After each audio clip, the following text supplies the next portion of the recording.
Hello everybody, thank you for joining us today for this webcast dedicated to advanced packaging industry. You are part of almost 500 people worldwide who have registered to view this webcast powered by Yole Développement. My name is Faisal El-Kamasi and I am a global sales support and coordinator for Yole Développement. Before we get started with the webcast, please, I would like to give you some information regarding the logistics. You have the possibility during all the webcasts to submit questions. In order to do so, you simply have to use the box at the bottom of the screen where you can read Ask a Question. We will answer as many questions today as time permits, and for the remaining questions, we'll make a follow-up via mails within a week. We'll do our best to do that.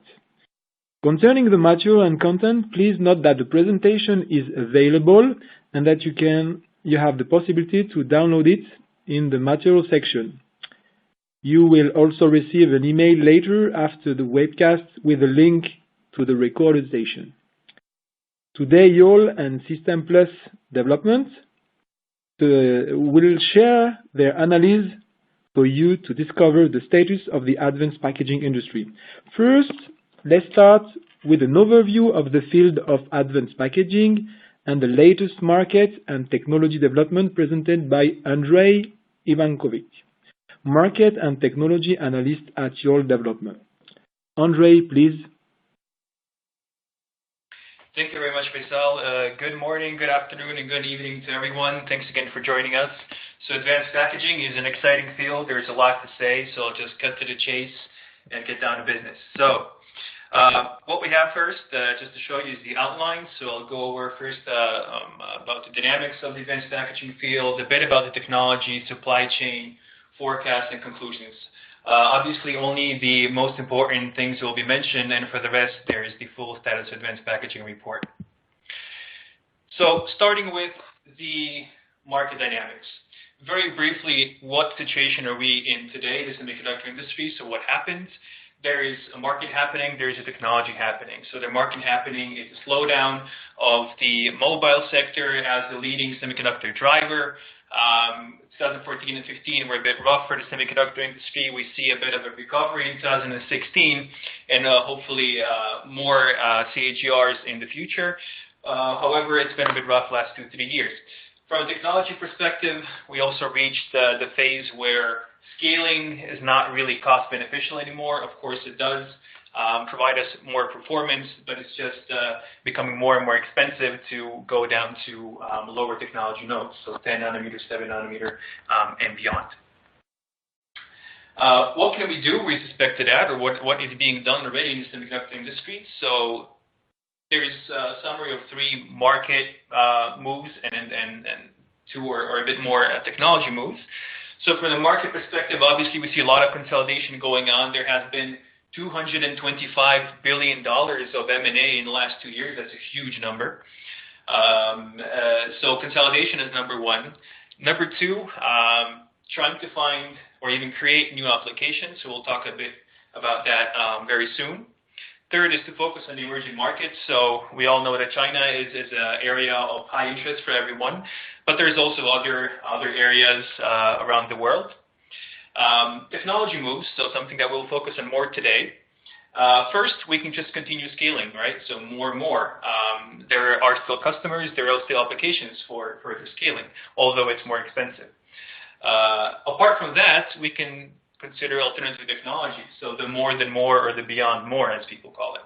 We can focus on the front end. We can think of a different approach to our current planar transistors, so for example, SOI. There is more application-specific devices that we can produce. That's MEMS, CIS. Power in this case is more related to electrification of vehicles, for example, LED to displays, whether it's OLED or different flexible displays. So there are certain variations. And then finally, the one we're interested in today, advanced packaging. So we see advanced packaging as a certain feature of the semiconductor industry that can actually increase the value and provide both lower cost, so sort of artificially continue the cost curve, cost-benefit curve, increase the performance and functionality. So about the applications, we are currently transitioning in the semiconductor industry from the mobile era, led by the smartphones, to an era of diversification. So what does that mean? That means in the future, in the next years to come, we don't expect one particular leading market driver as we had before in the decades before, but several applications that will continue to grow in the semiconductor industry. So there is the really famous Internet of Things, the autonomous driving, vehicle electrification, augmented and virtual reality, artificial intelligence, and in general, if you think about what will power all of these features, so the IoT infrastructure, so we also need a new type of connectivity, faster data rates in 5G, and of course the processing power, so more service and more data centers. If we focus a bit more on the technology, there is one important key message that we can take away after the general market trend that we mentioned. So we're transitioning from more to more than more and beyond more. But in a technology perspective, that means that we are now developing two different roadmaps. So we have the scaling roadmap and we have the functional roadmap. That's true from the front end of line, but it's also true for especially packaging. So before we continue, I would just like to give you an overview of what we consider are the advanced packaging platforms. So these are obviously packages without IC substrate, so wafer-level packages, whether fan-in or fan-out. And there is various IC substrate-based packages. So these can be flip-chip VGA, can be 3D IC, so silicon or glass interposer-based, various system and packages based on these configurations. Then we have embedded die in substrate, so either in the package substrate or in the PCB. And we also put here a particular lead frame package, QFN, which is not necessarily advanced packaging. However, we see some competition with this type of package and in general the advanced lead frame packages. So we put it here also in this overview so that we have it in mind. Briefly, throughout the years, what we've seen in packaging from the 50s or 60s today to the 2010s. So before, the package was a shell, right? It was a way to connect our semiconductor device. It was a way to protect mechanically or chemically. And throughout the years, it developed into a really complex system. So that means it's not just a support to the IC, it actually has to enhance the performance of the IC. Today we reached the point where we're doing more and more multi-die packaging, some of it which we call system in packages. So of course there's a discussion what is a system, what is not a system. The point is there's more multi-die packages, and in the future we expect this to be the key trend in advanced packaging and perhaps beyond. So more system in packages, and that also brings more customization when you have multiple dies and many ways of connecting these dies, whether it's the high end, mid end, or low end. That means there will be a higher degree of customization than we have today. Roman from System Plus will give a nice presentation after me with the teardowns and the reverse costing, so I won't focus too much on this. The idea was just to show that the system and packages which are in advanced packaging today are not necessarily for what advanced packaging is traditionally thought of, so the high end or the mid end. We see the advanced packaging today going also to consumer and to lower cost packages. So recently we've seen the NXP multi-die package, so this is a fan out. It has 4 RDA layers, so just for reference, the TSMC Info has 3. So it's quite an advanced package, but aimed for the lower cost consumer market. The Intel IoT SiP named the Curry, so it has more than 10 dies inside. Again, it's meant for low cost, low power, not something that Intel usually does. The third package here is fan out, which is aimed at radar, so there's Infineon and XP that produced this. Obviously, it's not a system in package, it's not a multi-die package at all, but the point here is to show that advanced packaging is also crossing to high frequency domains. So a few key messages before we continue with the technology. So the main technology trends and future challenges in advanced packaging. First, obviously surviving the change of the semiconductor drivers. What does that mean for packaging houses? Well, basically, the options, as we see it in Yole, is either to be big enough to be able to offer the whole variety of interconnects and package architectures to the customer so they can choose, or to be very specialized in a particular technology and to be, let's say, the expert, the best in this sector, or even a niche. This could be MEMS, LED, image sensors, and so on. Probably if you're not in one of these two sectors within the next couple of years, the margins are likely to go down. It's going to be more tougher to compete in the packaging world. As far as the supply chain goes, we've seen foundries entering the advanced packaging market. Everybody knows about TSMC. TSMC is not just one of the top advanced packaging houses. It's actually now already in the top 10 global packaging houses. We see entrance of new and more packaging players. So there is the EMS that wants to do some more system and packages. There is the PCB substrate manufacturers that want to do different kinds of embedded die architectures that compete. There is more involvement of OEMs in general. So some of them are already fabless. It's a way to better control the semiconductor supply chain. Obviously, we expect more pressure from OEMs.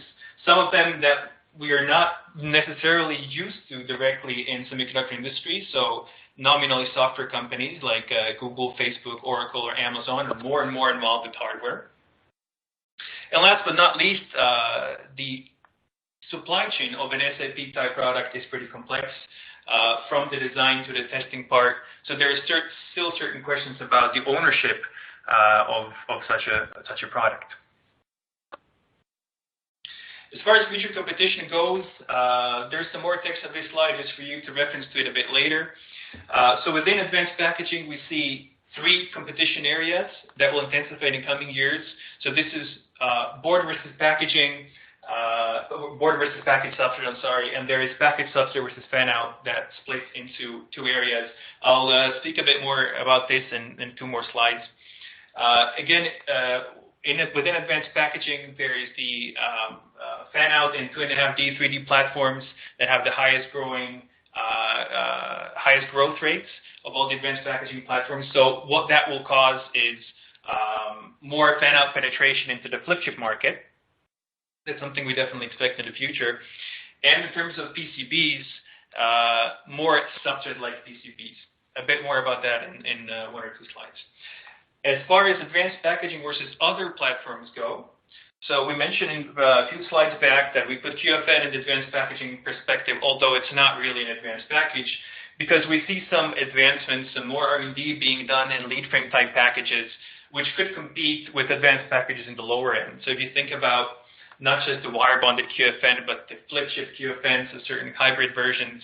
If you think about the molded interconnect substrate, this all works for a low-cost package and has a quite substantial I/O count capability. Obviously, it's not for the high end, perhaps not for the mid end, but in the lower end, as we've seen, there is some advanced packaging also competing in the lower end. They could be direct competition. So a few slides about the technology. Unfortunately, we cannot afford to go very deep, but there's a few general comments that we can make. So we mentioned we expect more multi-die heterogeneous integration, whether it's just multi-die packaging or systems in package. That means that we have to cope increasingly with the customization from customer to customer. We do expect more fan-out packages larger than 20 by 20 millimeters. And as just said before, in the functional roadmap, so we expect more competition from mature type packaging. So where we don't need to scale necessarily down to 10 nanometer or beyond 10 nanometer node in the functional roadmap, competition of mature versus advanced packaging. A bit more technical. So if you go down the scaling roadmap, which is happening obviously, more scaling of vertical interconnects, so copper pillars going down to 40 microns pitch, solder balls. So the final VGA balls going down to 0.3 millimeters and below. There will be some more innovation in TSVs. Perhaps all of this is going to some kind of monolithic 3D IC packaging in the next 10 or 15 years. Redistribution lines from the die to the board. So this is the competition between fan-out, flip chip, and the PCB. I'll explain that in the next slide.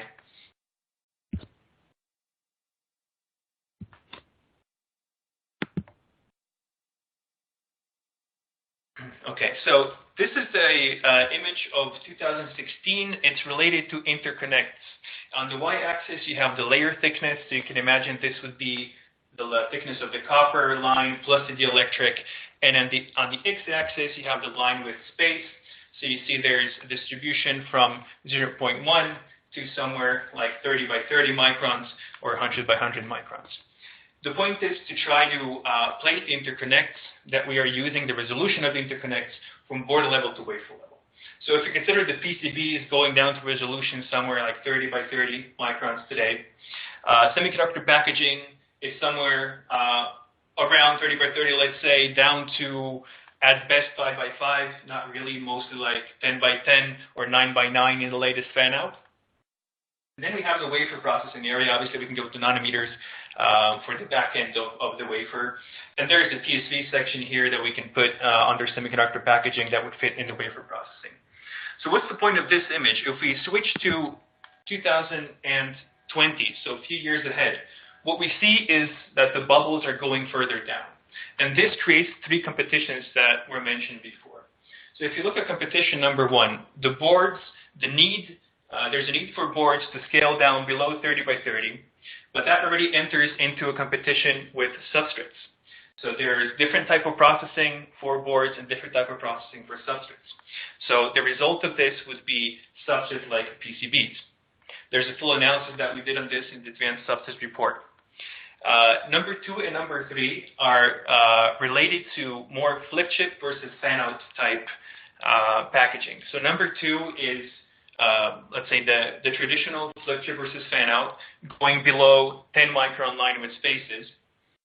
And the result of this is that fan-out is taking over the flip chip market slowly, and we expect more penetration. Obviously, flip chip is a huge market, and it will not disappear anytime soon, but we do expect more penetration, especially in the higher resolution areas as fan-out is developing faster.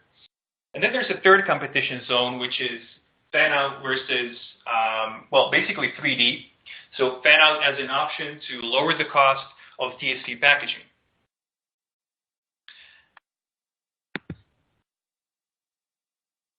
I'll go, now is the time for the supply chain.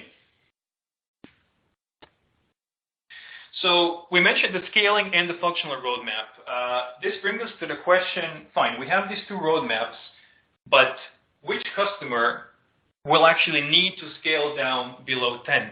So we know there's only 3 or perhaps 4 foundries that plan to go below 10 nanometer technology node. But then the question is for which customers, right? Who will be able to still make designs and final products, and who wants to do that below 10 nanometer technology node? So there is a group of companies that are well known, that are mostly focused on the high end, whether it's in mobile or into computing. So this would be the left bubble right here. And then there's the rest of the semiconductor industry, or I would say the majority of the semiconductor industry, which are still evaluating how useful it is to go below 20 nanometer node even. So some of them will continue following the scaling roadmap, but some of them will stay and try to enhance the value of their product, and in that sense, the package through different functionalities.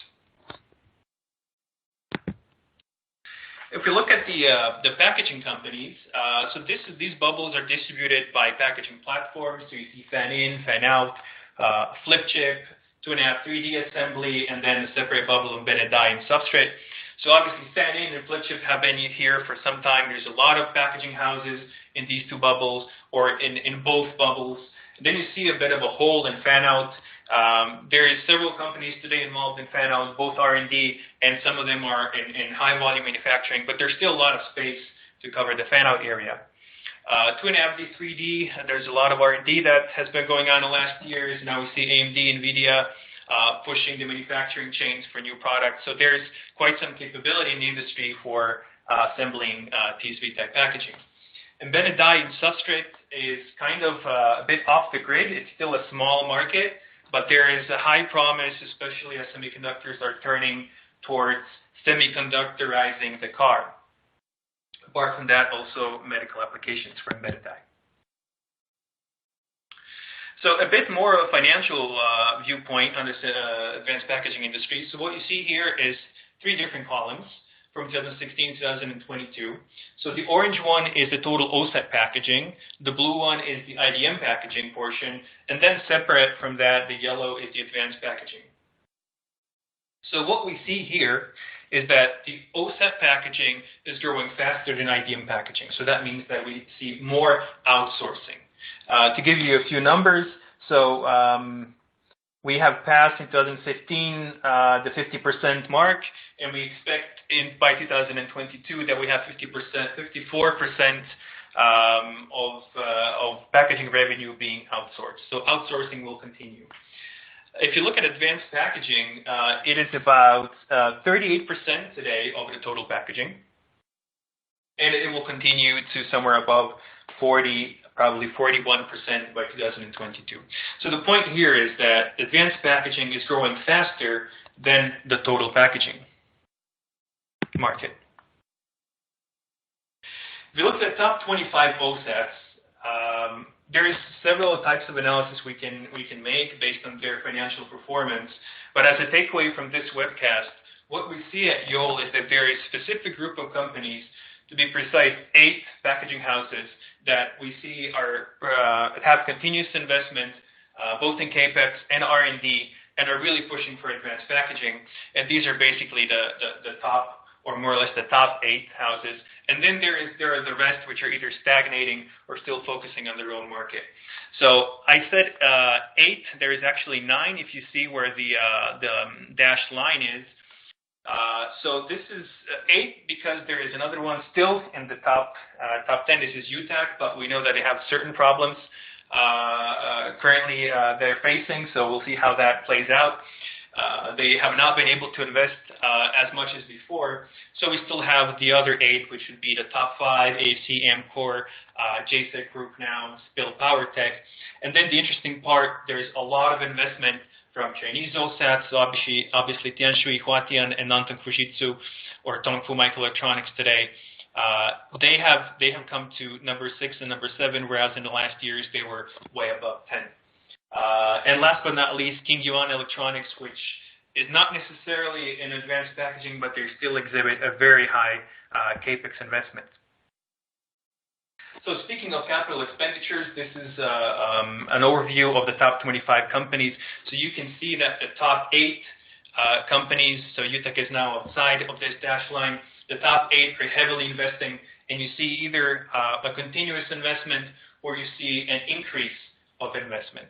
And this is a good overview because you can see just by how the Chinese OSATs like the JSEC Group or the Nantong Fujitsu or Tianshui Huatian, how much they have changed in the last years and how much more they're investing. If you look at the JSEC Group, they went from 200 million to 700 million in 2-3 years of CapEx. So last but not least, the market forecasts. So here we will look a bit into the particular advanced packaging platforms. Before that, a general message on the growth rates. So the projections, or most of the projections out there for the global GDP are somewhere between 2.5% and 3% in the next several years.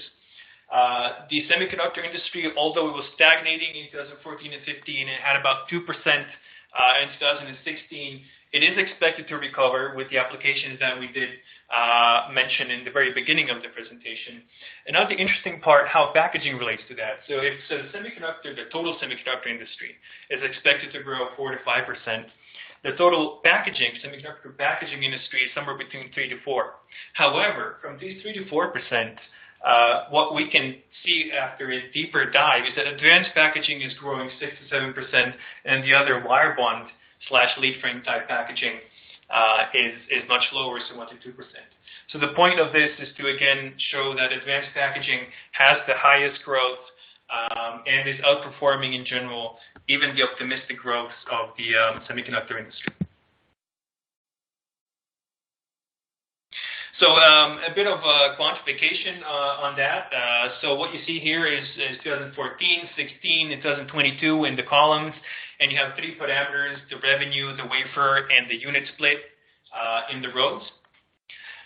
So in 2014, advanced packaging was around $20 billion, so 38%. Today it grew to 41%, so $22.5 billion, and we expect it to nearly reach 50% by 2022, so 50% of the total packaging market. In terms of wafers and even more in terms of units, it's a bit lower. So obviously there's a huge number of units out there, very small in lead frame type packaging. So we don't see such an increase of number of units of advanced packages or that much in terms of the total number of wafers. But the revenue is very indicative. So here's the advanced packaging revenue forecast. So for 2016 2022, so what we see is the fan-in platform, the fan-out platform, the flip chip platform, and embedded die, which is basically very small. It's on top of the graph in green. Why do we have this curve here? So this is it's isolated from the flip chip. It's 2.5D 3D. So just to give you an idea of how much revenue 2.5D 3D is from flip chip. So obviously it does not go down after 2022. It's not the end of the platform. So we have to correct that part here.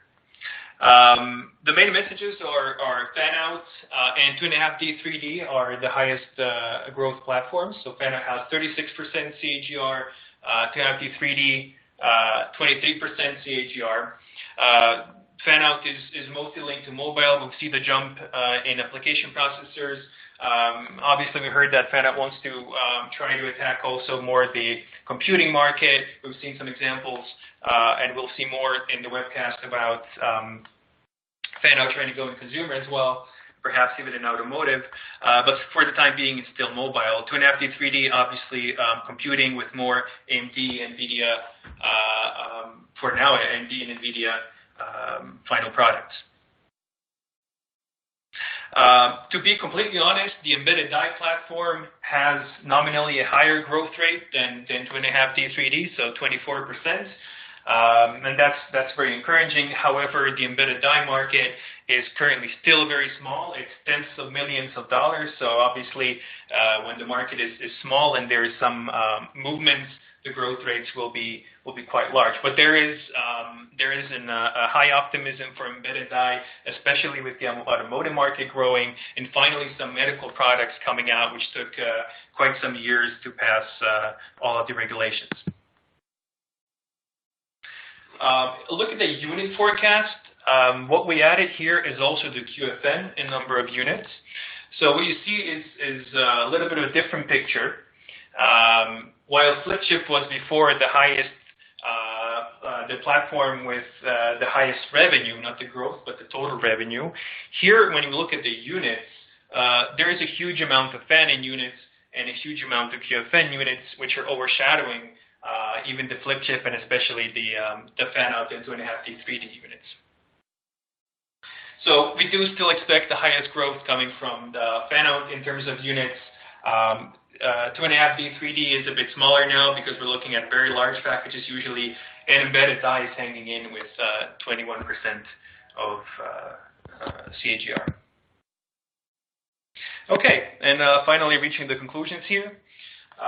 So just the main points. So the semiconductor market is turning from mobile to more scattered applications driving the semiconductor industry. Advanced packaging stands today about $22.5 billion. So it's going from 41% to hopefully 49%, so close to 50% in the next years. Advanced packaging is growing faster than the semiconductor industry, so about 6.5% compared to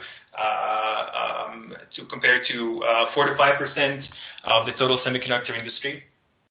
Very important, there's two roadmaps, and in that sense, two advanced packaging roadmaps foreseen, the scaling and the functional roadmap.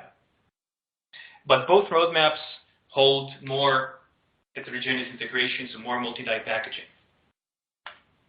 Fan-out and 2.5D 3D have the highest growth rates that we mentioned just now before. There's other competitions that we see with advanced packaging in the lower end, so various advanced QFN and potentially also the molded interconnect substrate. From a supply chain point of view, so outsourcing continues. It has passed 50%, and it's about to reach 54% according to our estimates by 2022. New players coming into the market, so foundries and EMS. What we did comment too much, but about the players that have been still in the industry with us in the last year. So Intel remains the biggest packaging house. They have a huge amount of copper pillar capacity. TSMC now is in the top 10, so it's not really a foundry anymore. Biggest jump from China-based OSATs, so we've seen that JCET has considerably increased investment, and now we have Tianshui, Huatian, and Dongfeng Microelectronics in the top 10. And last but not least, if the packaging world wants to survive, if the packaging houses want to survive, basically they have to invest more into advanced packaging or be very specialized in certain technologies. Thank you very much for your attention, and Faisal, I give it back to you and to Roman for some teardowns. Okay, thank you very much, Andre, for this very interesting presentation. Just let me remind you that once again, you can ask the question. Don't hesitate to ask it using the Q&A button. We will answer it at the end of the webcast. So we will continue and end with a presentation from Romain Fro. So he's the CTO for System Plus Consulting, with a presentation on technology and cost review for advanced packaging. So please, Romain. Thank you very much, Faisal, and thank you, Andre, also for the very interesting talk.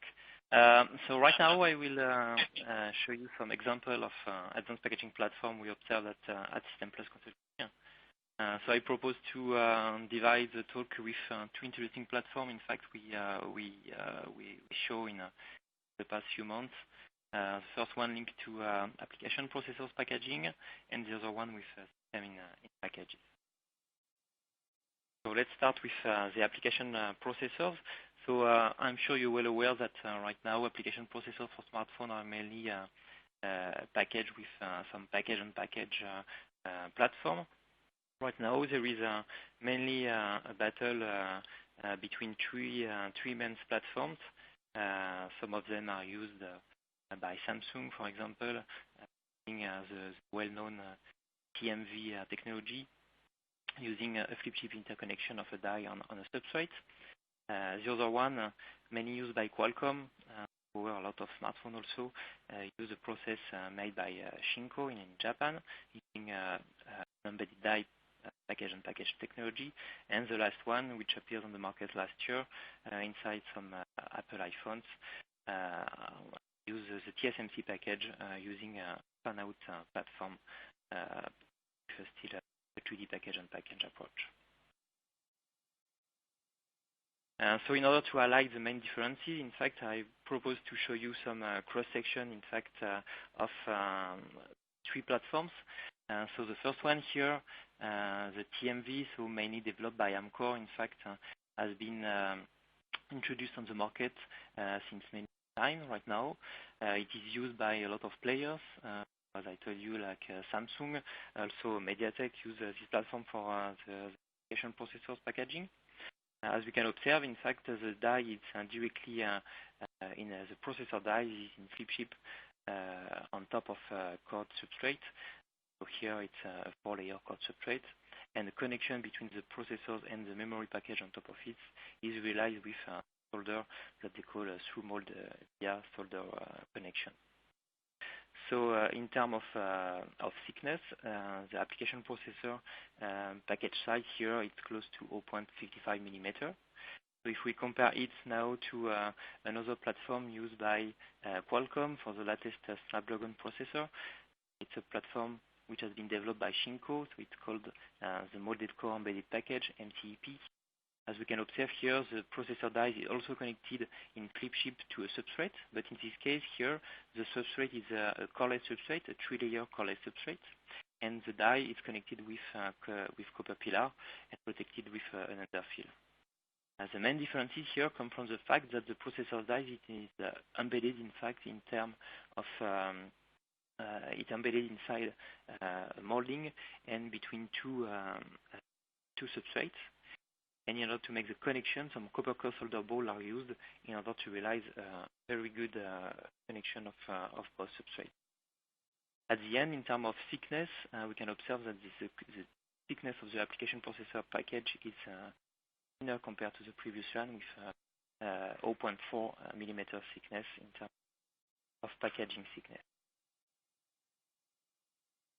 And the latest solution, which has been introduced by TSMC on the market last year for the application processor of the iPhone 7, is the integrated fan-out technology. And as you can see here on the cross-section, we can observe that in this case, the substrate of the package has been completely removed. Now all of the steps are realized at the wafer level. So it used a fan-out wafer level platform made on 300 millimeter wafers, using 3 RDL layers. And as you can observe on the cross-section, you have a final thickness of the package, which is just 0.23 millimeter. So on top of it, you have still the package, the memory package, which is directly connected and soldered to the processor package through the copper connection, so the PIV, the copper, through in-via connection in copper, inside the package molding. So in terms of structures, for sure, it brings some very new field on this packaging market for the POP of application processor packaging. In terms of thickness, it reduces of more than 30% the package thickness. For sure, in terms of packaging, you have less steps linked to the flip chips steps, and also the laminate at the end is removed, and RDL are made directly at the wafer level. So this new type of package developed at the wafer level offer a lot of possibilities, in fact, for the next solutions. We will see if this solution will be adopted by more players. What we can observe now, if we are looking to cost of this platform, is that it's still new, so a lot of investment has been made by TSMC. But if we have a look on the cost linked to what could be a mature cost for this kind of product, we can observe that even if it shared some number of RDL, so 3 in this case, and by taking into account a yield which is not matureless, we assume, but it should be not so bad at this time, we obtain a manufacturing cost of $500 per 300 millimeter wafer linked to the application processor, only the application processor, including so the copper pillar on the die, the pick and place of application processors on carrier wafer, and all of the RDL manufacturing, the solder bore approach, and the cost linked to the yield losses. So in terms of cost, it's quite competitive, in fact, compared to other solutions. So we will see if more product will appear on the market. So it brings me to the next part of my talk, linked to the system in packages. And for the first example, in fact, I would like to show you a very interesting system in package, in fact, which has been released on the market by NXP some months ago. So this product has been made by NEPES, and it offers a very interesting part because you have a package of an application processor, a flash memory, and also a power management IC, a PMIC, which are all packaged at the wafer level. So it's a complete fan-out wafer level system in package, which has been developed by NEPES and put on the market by NXP. So this solution, in terms of size reduction compared to existing solution using package ICs, bring more than 60% footprint reduction at the end. So if we have a deeper look at this solution, we can observe here that the 3 dies are placed directly on RDLs, and it uses a complete system in package approach for mixing dies, passive components, and in order to also allow a connection with a memory, so a package and package approach, they managed to realize a via frame on top of the application processor in order to realize the connection through the molding compound.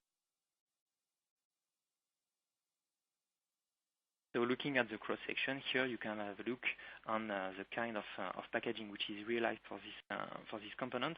So it's a chipset fan-out process using 4 redistribution layers. And as I told you, the via frame, through package via, is formed with a PCB panel, and then directly put it at the wafer level in order to bring a connection with a memory package on top of the application processor.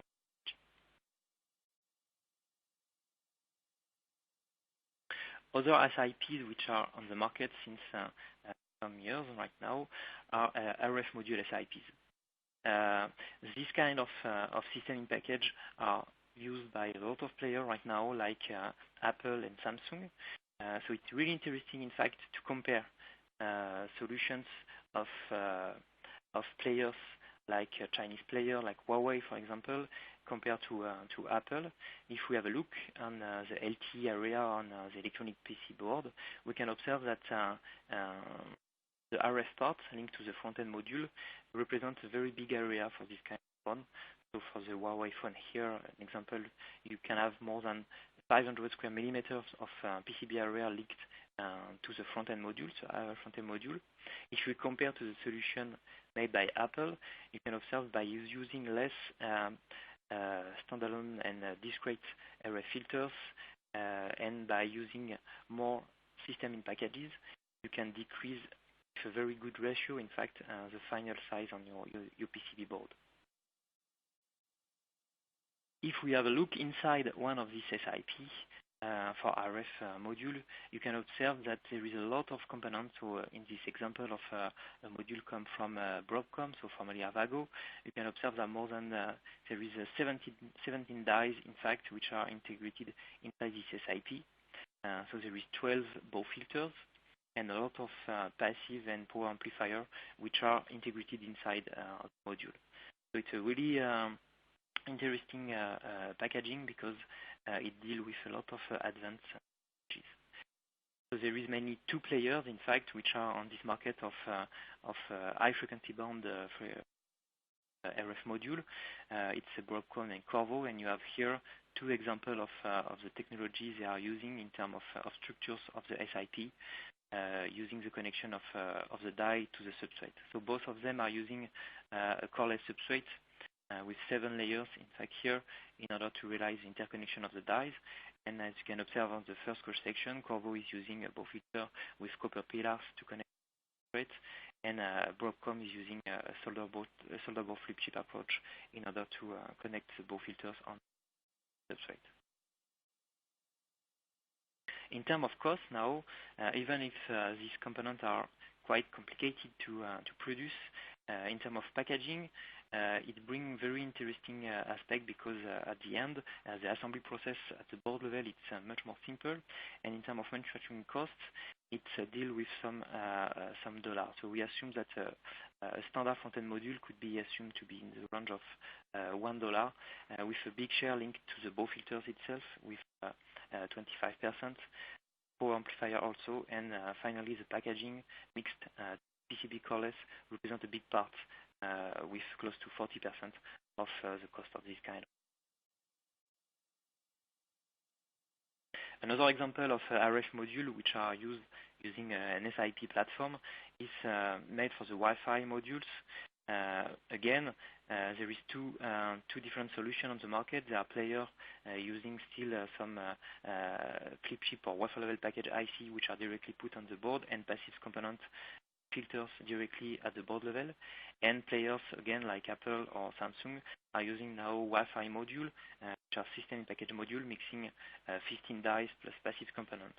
So all of this packaging are made by players like ASE and USI in this case for the Apple module. Another interesting platform for SiP is the wearable or IoT, in fact. What we can observe on the market since some months right now is there is more and more components which are using system in package in order to bring more functionality to the component. A good example of this is the component which has been released by Intel last year, the Intel Curie SiP.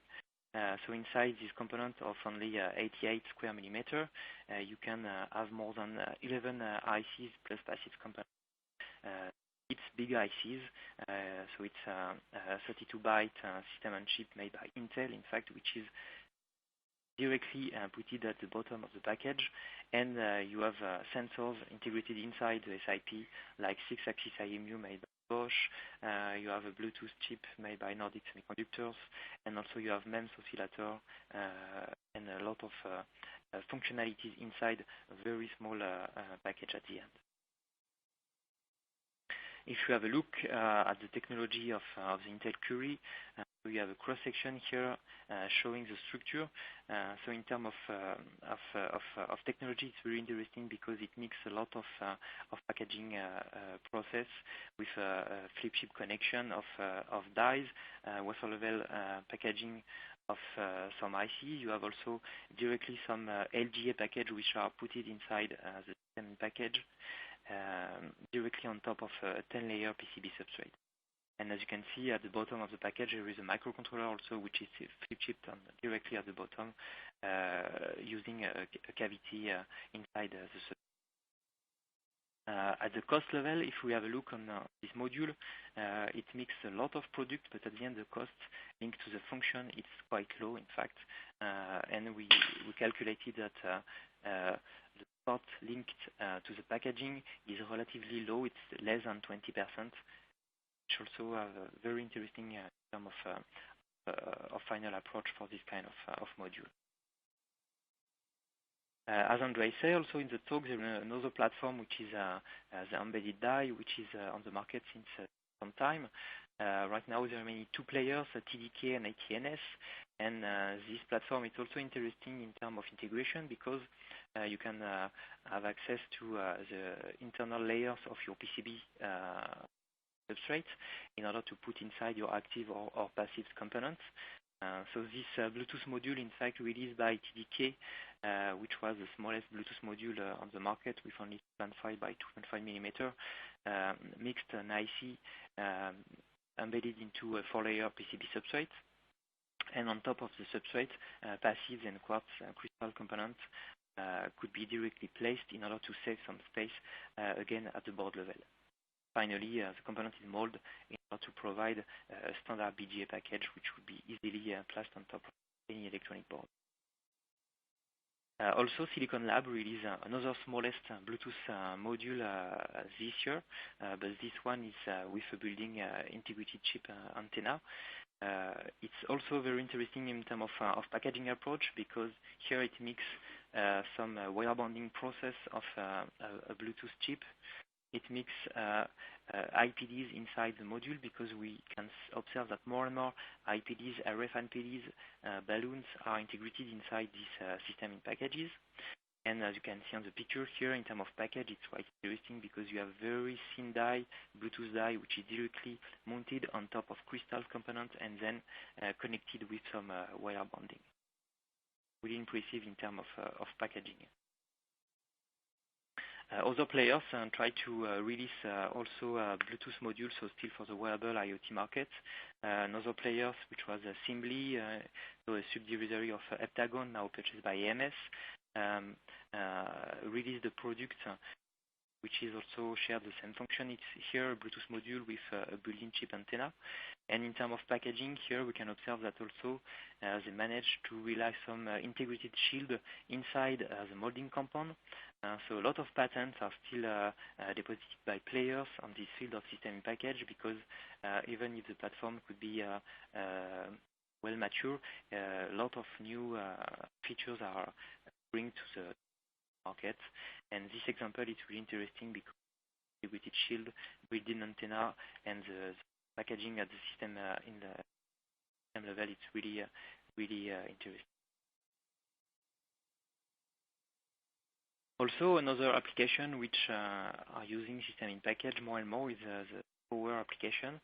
So here, in order to continue on the system in package level, we can observe, in fact, that we can make mixed power components, power passive components, power MOSFET components inside a very small package molded at the end in order to bring some very high density of current and high density of connection. This is a good example made by Linear Technology here, which is a 40 amp regulator using power MOSFETs, 0.18 microhenry stack inductor directly mounted on top of the molding, but using some 3D connection inside the package molding in order to connect PCB substrate. So this kind of package are very new, and we can really think that it will appear more and more in the future on the market. So to conclude with this example, we can observe that two platforms, so the fan-out wafer level package and the system package, are more and more present on the market. So the fan-out wafer level package could lead to a lot of cost reduction, mainly for the 3D package on package configuration, by stacking at the wafer level the application processor and the memory. And also a system package, which is now a mature platform, offer a lot of cost advantage linked to simplification of system bill of material. And it is really well fit with RF modules, wearable modules, due to the strong possibilities of miniaturization. We observe also that power modules are follow the same trend of size reduction, and the SiPs are offering a very good thermal response and with power density, which are really good for this kind of module.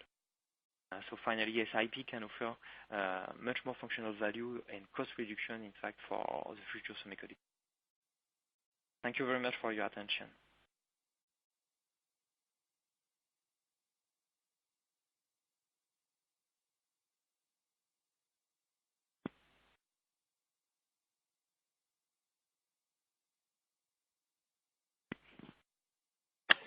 Okay, thank you very much, Romain, for this relevant and interesting information.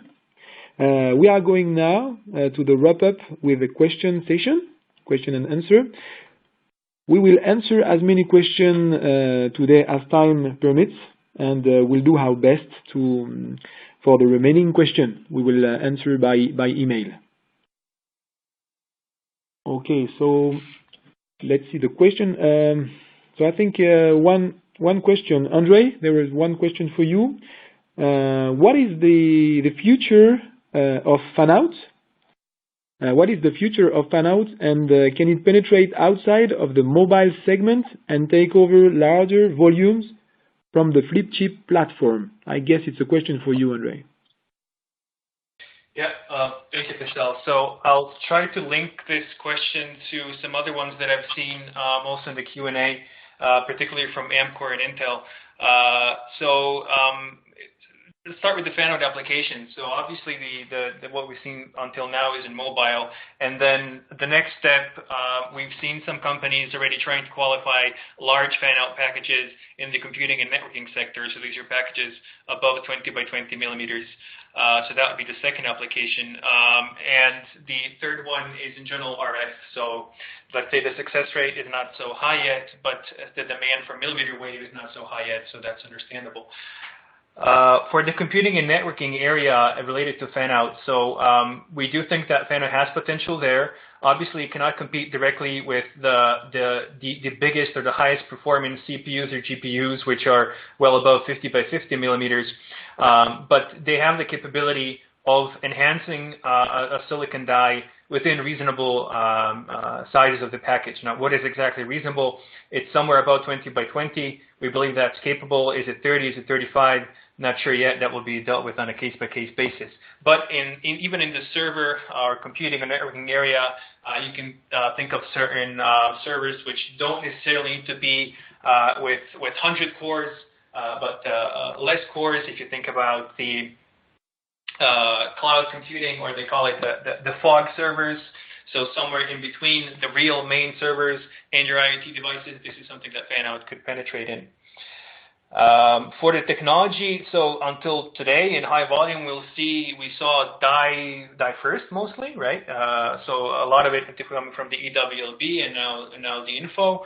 If you look at the future and you consider more multi-die packaging, it somehow makes intuitively more sense to use die last to control the yields. However, now it's also a market question because the main manufacturers are die first. So at the end of the day, it will just be between yield and cost. What we see is that it's much harder to develop die first fan-out. So the new players that try to enter with die first are not having so much success, whereas the ones that have been using die first for quite a long time have the yields pretty high, so they will be likely also able to provide SiPs as a multi-die packages in high yields with die first. For the rest, it's looking like die last. A bit more info on the panel. So panel is a very exciting topic, but maybe my first question would be, what kind of fan-out panel, right? We have companies developing panel for just to lower the price, to have higher volumes, to just be able to spread fan-out in the applications that exist today. And then we have companies which are developing the high-end panel, perhaps going to 5x5 and 3x3 microns. So fan-out, especially this high-end, it will take quite some time to still develop it. And I think that the fan-out panel on the lower end side is really more linked to the Internet of Things. So when the IoT grows, when we really need this type of SIPs and the sensors and all the connectivity, so perhaps in 2-3 years, we might see a real transition to fan-out panel as well. For the embedded die in panel, there was a question, and how does it relate to fan-out panel, right? So do we see an explosion of embedded die in panel or fan-out in panel? Well, I think it competes in two different markets, right? So embedded die is a highly reliable package.